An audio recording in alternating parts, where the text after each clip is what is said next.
Hello friends, आज हम आपको बताएंगे सी प्रोग्रामिंग लैंग्वेज में difference between auto and static storage class. इसके पहले हमने जो एग्जांपल्स देखे थे प्रोग्राम बना करके ऑटो स्टोरेज क्लास का और स्टैटिक स्टोरेज क्लास का, दोनों का देख लिया था। लेकिन आज हम देखेंगे कि दोनों में डिफरेंस क्या होता है, यानी कि ऑटो स्टोरेज क्लास में डिफरेंस और स्टैटिक स्टोरेज क्लास दोनों के अंदर क्या डिफरेंस होता है, और जो कि इनका वर्क सेम होता है, यानी कि एक ही तरीके से हम इसको एक्सेस करते हैं, लेकिन इसमें डिफरेंस होता है। वो डिफरेंस कहाँ पर होता है? इसकी मेमोरी में होता है। जो ऑटो की मेमोरी होती है, अगर ऑटो को बोले तो ऑटो मतलब लोकल वेरिएबल। जिस प्रकार से हम लोकल वेरिएबल को डिक्लेयर करते हैं, सेम वैसे ही हमारा ऑटो स्टोरेज क्लास वर्क करता है।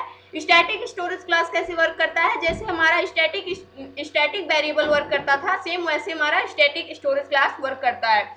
जो ऑटो वेरिएबल होता है, इसका जो लाइफ टाइम होता है वो सिर्फ कहाँ तक होता है? उस ब्लॉक के अंदर तक ही होता है। जैसे ही हम उस ब्लॉक से आगे जाते हैं, यानी कि जैसे ही हमारा प्रोग्राम क्या होता है, टर्मिनेट करता है, वैसे ही क्या हो जाती है? इसकी मेमोरी क्या हो जाती है? डिस्ट्रॉय हो जाती है। बट जो हमारा स्टैटिक वेरिएबल होता है, प्रोग्राम के एंड होने के बाद भी, यानी टर्मिनेशन के बाद भी इसकी मेमोरी क्या होती है? सेफ रहती है, यानी कि इसकी मेमोरी डिस्ट्रॉय नहीं होती है। तो इसको हम प्रोग्राम करके देखते हैं, जिससे कि हमें और अच्छे से समझ में आएगा। फर्स्ट हम एक फंक्शन बनाएंगे, उस फंक्शन के जरिए हम क्या करेंगे, आपको बताएंगे किस प्रकार से ये दोनों वर्क करते हैं। सबसे पहले header file has include stdio.h header file को डिक्लेयर करते हैं। उसके बाद मुझे क्या बनाना है? एक फंक्शन बनाना है। फंक्शन का रिटर्न टाइप हम वाइड ले लेते हैं, यहाँ पे वाइड ले लिया, और मैंने यहाँ पर dif नेम का एक फंक्शन बना लिया, जिसका मतलब क्या होगा? डिफरेंस हम ले रहे हैं, तो यहाँ पर dif ले लिया यहाँ पर मैंने, और उसके बाद मैंने क्या कर दिया? यहाँ से फंक्शन बना दिया। इसके अंदर मैंने कुछ भी वैल्यू नहीं पास की है, इसलिए मैंने इसका रिटर्न टाइप क्या लिया? वाइड ले रखा है। उसके बाद मैंने क्या किया? एक ऑटो वेरिएबल को डिक्लेयर कर दिया यहाँ से, ऑटो इंट। उसके बाद मैंने एक ए नेम का वेरिएबल बनाया, जिसकी वैल्यू मैंने 5 दे दी। उसके बाद ये हमारा क्या है? ऑटो स्टोरेज क्लास से सेकंड मैंने बना दिया स्टैटिक इंट। उसके बाद बी नेम दे दिया इसको, और इसमें भी मैंने इसकी वैल्यू 5 इनिशियलाइज कर दी। उसके बाद अब मुझे क्या करना है? इन दोनों को प्रिंट करना है। प्रिंट क्या करना है? प्रिंटफ फंक्शन लिखेंगे। उसके बाद %d एक स्पेस दे देते हैं। नेक्स्ट वैल्यू भी मुझे क्या करनी है? ये %d फर्स्ट जो है ए के लिए है, और सेकेंड क्या है? बी के लिए है। उसके बाद हम नेक्स्ट लाइन कर देते हैं। अब मैंने कॉमा किया, उसके बाद ए को प्रिंट कर दिया और बी को, दोनों को एक साथ हम प्रिंट कर रहे हैं। आप अलग अलग भी प्रिंट कर सकते हैं। इसके बाद मैंने क्या कर दिया? जैसे ही ये वैल्यू प्रिंट हो, उसके बाद मैंने इसकी वैल्यू को इंक्रीज कर दिया, यहाँ से इंक्रीमेंट ऑपरेटर का यूज किया। उसके बाद बी इंक्रीज कर दिया, और मैंने इस ब्लॉक को क्या कर दिया? क्लोज कर दिया, यानी जो फंक्शन बनाया था ये कंप्लीट हो गया। अब मुझे क्या करना है? इसको कॉल करना है। इंट मेन फंक्शन से अपने कॉल करेंगे हम इसको। कॉल करने के लिए मुझे क्या करना होता है? जो भी हमने फंक्शन नेम बनाया है, उसके फंक्शन नेम से हमें क्या करना होता है? कॉल करना होता है। DIFF जैसे हम टाइप करेंगे, उसके बाद मैंने क्या कर दिया? अपने फंक्शन को यहाँ से कॉल कर दिया, और रिटर्न मैंने कर दिया 0। कंट्रोल एस करके सेव करेंगे, F11 से अपने प्रोग्राम को रन करेंगे।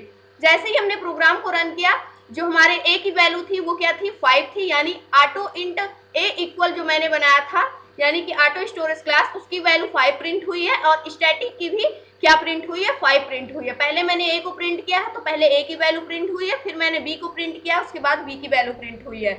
यहाँ पर तो ये बिल्कुल सिंपल वर्क कर रहा है, क्योंकि दोनों की वैल्यू क्या हो रही है? सेम प्रिंट हो रही है।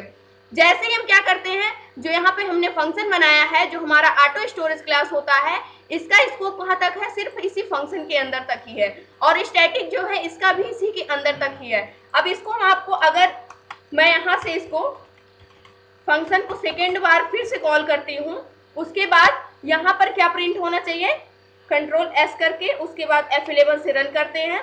अब यहाँ पर जो वैल्यू प्रिंट होगी, आप देख सकते हैं, जो हमारा ऑटो स्टोरेज क्लास था उसकी वैल्यू 5 प्रिंट हुई है। उसके बाद जो हमारा स्टैटिक स्टोरेज क्लास था उसकी भी 5 प्रिंट हुई है। लेकिन सेकेंड टाइप जब हमने इसको कॉल किया अपने DIF यानी डिफ फंक्शन को, तब उसकी वैल्यू फर्स्ट जो हमारा ऑटो था इसकी 5 ही प्रिंट हुई है, लेकिन जो हमारा स्टैटिक वेरिएबल था यानी स्टैटिक स्टोरेज क्लास था, इसकी वैल्यू क्या हो गई? इंक्रीज हो गई है, और इसकी वैल्यू क्या प्रिंट हुई है? 6 प्रिंट हुई है, क्योंकि 5 पहले से ही थी। 5 के बाद इंक्रीज होकर के 1 इंक्रीज हुई, उसके बाद क्या प्रिंट हो गई? यहाँ पर 6 प्रिंट हो गई। इसके आगे अगर हम प्रिंट करें सिंपल सा इसको कॉपी करेंगे, कंट्रोल सी, उसके बाद इसको हम फिर से प्रिंट करें कंट्रोल बी करके, F11 से रन करते हैं, तो जो हमारा स्टैटिक वेरिएबल होगा इसकी वैल्यू क्या हो रही है, इंक्रीज होते हुए जा रही है। बट जो हमारा ऑटो वेरिएबल है, यहाँ से ऑटो जिसको हमने बना रखा है, उसकी वैल्यू क्या है, सेम वैल्यू ही प्रिंट हो रही है, उसकी वैल्यू इंक्रीज नहीं हो रही है। अब ये क्यों नहीं हो रही है, क्योंकि जो हमारा लाइफ टाइम होता है ऑटो स्टोरेज क्लास का, वो कहाँ तक होता है, सिर्फ जब तक हम प्रोग्राम को रन नहीं करते हैं वहीं तक होता है। जैसे ही हम रन करते हैं उसके बाद उसकी जो मेमोरी बनी हुई होती है वो क्या हो जाती है, डिस्ट्रॉय हो जाती है। बट जो हमारा स्टैटिक स्टोरेज क्लास होता है, इसकी मेमोरी क्या होती है, डिस्ट्रॉय नहीं होती है, इसलिए उसकी मेमोरी जो रहती है उसमें डेटा 5 पहले स्टोर हो रहा है। उसके बाद जब सेकेंड बार हम इसको डिफ फंक्शन को कॉल कर रहे हैं तो हमारा जो ऑटो था उसकी मेमोरी तो डिस्ट्रॉय हो गई, इसलिए वो फिर से न्यू मेमोरी को क्रिएट करेगा, इसलिए इसमें फिर से नई वैल्यू आएगी, वही वैल्यू प्रिंट होगी 5 ही। लेकिन जो हमारा स्टैटिक स्टोरेज क्लास था इसकी मेमोरी डिस्ट्रॉय नहीं हुई है, इसलिए जब इसको सेकेंड बार हम कॉल करते हैं तो उसी सेम मेमोरी को ये क्या करता है, यूज करता है, जिससे उसकी वैल्यू क्या हो जाती है, 1 इंक्रीज होकर के 6 हो जाती है। फिर उसके बाद थर्ड उसी प्रकार से वर्क कर रहा है। इसको हम क्या करते हैं, ड्राई रन करके सबसे पहले समझते हैं किस प्रकार से ये वर्क कर रहा है। तो सबसे पहले हम क्या करते हैं, इसको ड्राई रन करते हैं। ड्राई रन करने के लिए हमें करना क्या है, सबसे पहले जैसे ही हम अपने फन फंक्शन से कॉल कर रहे हैं, मान लीजिए यहाँ पर a इक्वल हमने क्या दे रखा है, a इक्वल मैंने यहाँ पर 5 दिया है, और ये किसका है, जो हमने फंक्शन बनाया था, पूरा नहीं लिखेंगे यहाँ पर हम, ये था हमारा ऑटो इंट a इक्वल 5 दिया है। उसके बाद मैंने स्टैटिक इंट क्या बनाया है, b इक्वल हमने भी 5 बनाया है ये, और इसको मैंने क्या कर लिया है, प्रिंटफ फंक्शन की हेल्प से हमने यहाँ पर इसको %d, उसके बाद क्या कर दिया है %d और बैकस्लैश n, उसके बाद मैंने क्या कर दिया, यहाँ से इसको हमने डबल इन्वर्टेड कॉमा क्लोज करेंगे, कॉमा करेंगे, और यहाँ से a को प्रिंट किया और यहाँ से b को प्रिंट कर लिया है। उसके बाद मैंने क्या कर दिया, इंक्रीज कर दिया है, दोनों की वैल्यू क्या हो जानी चाहिए, जैसे ही एक बार प्रिंट हो उसके बाद क्या हो जानी चाहिए, इसकी वैल्यू इंक्रीज हो जानी चाहिए। b को प्रिंट कर दिया है, और यहाँ से हमने जो फंक्शन बनाया था वो मैंने बनाया था void, उसके बाद diff फंक्शन बनाया था, और इस फंक्शन के अंदर हमने ये सारे काम किए थे। अब करना क्या था, हमें करना ये था कि हमें इस फंक्शन को कॉल करना था। जैसे ही हम अपने मेन फंक्शन से इसको कॉल करते हैं, कॉल करेंगे तो फर्स्ट टाइम जब हमने डिफ फंक्शन को कॉल किया तो हमें वैल्यू क्या प्रिंट में मिली, जैसे ही हमने कॉल किया तो ये कॉल कहाँ पे जाएगा, जो इसका ये यहाँ पर जाएगा, सबसे पहले यहाँ पर जाएगा, तो इसकी जो भी वैल्यू होगी, जैसे इस फंक्शन को कॉल किया तो ये फंक्शन यहाँ पर जाएगा, इस फंक्शन के पास जो हमने बनाया था।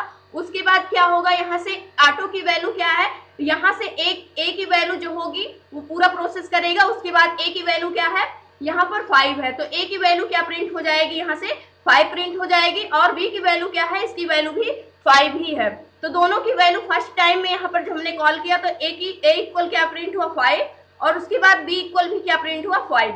लेकिन फिर से हमने इसी फंक्शन को कॉल किया, इस फंक्शन को फिर से कॉल किया, और फिर से ये क्या हुआ, फिर से कॉल हुआ ये फंक्शन। उसके बाद सेकेंड टाइम क्या हुआ, अब यहाँ पर एक मेमोरी बन रही है। मेमोरी कैसे बन रही है, यहाँ पर जो मेमोरी बन रही है स्टैक मेमोरी कुछ इस प्रकार से बन रही है, इस प्रकार से बनेगी। यहाँ पर एक मान लो क्या है, a के लिए एक मेमोरी क्रिएट हुई, एक b के लिए।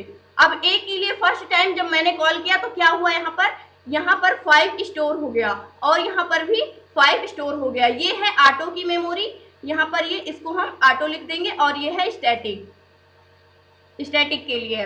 अब सेकेंड टाइम जब हमने इसको कॉल किया तो ये तो सेम ही रहेगा, क्योंकि स्टैटिक का लाइफ टाइम जो होता है इसकी मेमोरी सेम मेमोरी यूज करता है, लेकिन ऑटो की मेमोरी क्या हो जाती है, डिस्ट्रॉय हो जाती है।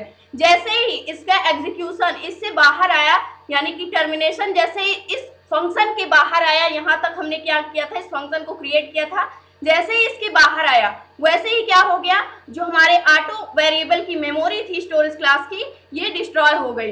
डिस्ट्रॉय होने के बाद क्या हुआ, जैसे ही हमने सेकेंड टाइम फिर इसको कॉल किया तो ये फिर से जाएगा, और जो हमारा ऑटो वेरिएबल होगा यहाँ से एक न्यू मेमोरी क्रिएट करेगा, और उसके अंदर 5 वैल्यू फिर स्टोर करेगा। यहाँ से सेकेंड टाइम क्या हुआ, 5 वैल्यू स्टोर हुई, बट जो हमारा क्या था, स्टैटिक वेरिएबल था, इसमें हमने वैल्यू को क्या किया है, इंक्रीज किया है। इसकी वैल्यू जब इसके अंदर गई ही नहीं, यानी कि डिस्ट्रॉय हो गया, तो यहाँ से 5 प्रिंट हो गया, फिर से, लेकिन स्टैटिक वेरिएबल की वैल्यू क्या हो गई, 1 इंक्रीज हो गई। 1 इंक्रीज होकर के ये क्या हो गई, यहाँ पर 6 हो गई।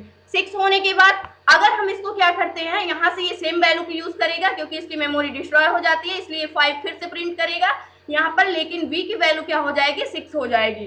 उसके बाद अगर थर्ड टाइम हम फिर से इसको क्या करते हैं, कॉल करते हैं अपने फंक्शन को, तो थर्ड टाइम क्या होगा, फिर से जो हमारा ऑटो वेरिएबल है यानी कि ऑटो स्टोरेज क्लास है, इसकी मेमोरी क्या हो गई, फिर से डिस्ट्रॉय हो गई। जैसे ही हम कॉल करने जाएंगे वैसे इसकी मेमोरी क्या हो गई, फिर से डिस्ट्रॉय हो गई। उसके बाद क्या हुआ, फिर से ये क्या करेगा, एक न्यू मेमोरी क्रिएट करेगा जिसमें ये न्यू वैल्यू लेगा, यानी कि फिर से 5 को क्या करेगा, स्टोर करेगा। जब इसके आगे इसका टर्मिनेशन बढ़ ही नहीं रहा है तो ये वैल्यू इंक्रीज नहीं हो रही है। उसके बाद क्या होगा, फिर से ये कहाँ जाएगा, 6 यानी कि स्टैटिक वेरिएबल वाले के पास, तो यहाँ पर 6 इसकी वैल्यू हो गई है। ये सेम मेमोरी को यूज कर रहा है, इसलिए इसकी मेमोरी 1 इंक्रीज होकर के क्या हो गई, 7 हो गई। तो इस प्रकार से जो हमने बना रखा है यहाँ पर फंक्शन, यानी कि जैसे ही कॉल कर रहे हैं ये सेम मेमोरी को यूज नहीं कर रहा है, इसकी मेमोरी क्या होती है, बार बार न्यू क्रिएट होती है, क्योंकि इसकी मेमोरी जब हम फंक्शन को कॉल करते हैं तो उसके बाद क्या हो जाती है, डिस्ट्रॉय हो जाती है। उसके बाद फिर से ये न्यू मेमोरी को क्रिएट करता है अगर हम इसको कॉल करते हैं, लेकिन जो हमारा स्टैटिक स्टोरेज क्लास होता है ये क्या करता है, सेम मेमोरी को बार बार यूज करता है, इसलिए जो लाइफ टाइम होता है स्टैटिक का वो ज्यादा होता है, लेकिन जो हमारा ऑटो वेरिएबल का यानी कि ऑटो स्टोरेज क्लास का लाइफ टाइम होता है वो क्या करता है, टर्मिनेशन के बाद उसका लाइफ टाइम क्या हो जाता है, फिनिश हो जाता है। इसीलिए जो लाइफ टाइम होता है ऑटो वेरिएबल का वो कहाँ तक होता है, जब तक ये ब्लॉक एंड होता है, यानी कि जैसे हमारा प्रोग्राम टर्मिनेट होता है वैसे उसकी जो मेमोरी क्रिएट हुई रहती है, बनी रहती है, वो क्या हो जाती है, डिस्ट्रॉय हो जाती है। बट जो हमारा स्टैटिक स्टोरेज क्लास होता है उसकी मेमोरी डिस्ट्रॉय नहीं होती है। तो जो दोनों में डिफरेंस होता है auto and static storage class में, वो यही होता है, क्योंकि जो ऑटो स्टोरेज क्लास होता है वो बार बार न्यू मेमोरी को क्रिएट करता है, लेकिन जो हमारा स्टैटिक क्लास होता है, स्टैटिक स्टोरेज क्लास, वो बार बार एक ही मेमोरी को यूज करता है, सेम मेमोरी को। तो आई होप दोस्तों आज की इन्फॉर्मेशन आपको अच्छी लगी होगी, दोनों में डिफरेंस समझ में आया होगा। अगर वीडियो अच्छी लगी हो तो प्लीज लाइक करना, शेयर करना और हमारे चैनल को सब्सक्राइब करना। Thanks for watching this video.